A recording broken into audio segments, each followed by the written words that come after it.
今日第一次拍片呢，做跑嘅公主房，希望大家鍾意。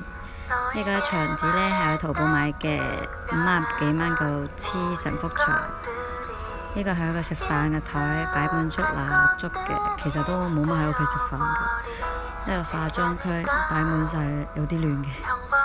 係香水區個台呢都係喺淘寶買，好似百零蚊啫。一個化妝好大個鏡，跟住呢個門簾係窗簾嚟嘅，跟住用絲帶紮住嘅，擺咗啲燈串喺度。我間屋應該最貴就係個床單啦，200幾咯，我冇記錯係。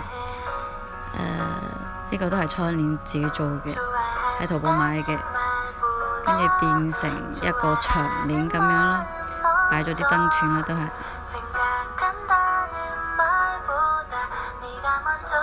多謝，拜拜。邊呢就係我啱啱搬入嚟嗰陣時啦，有啲亂嘅，所以就想拍個對比咯。哇，真係好亂啊！哇〜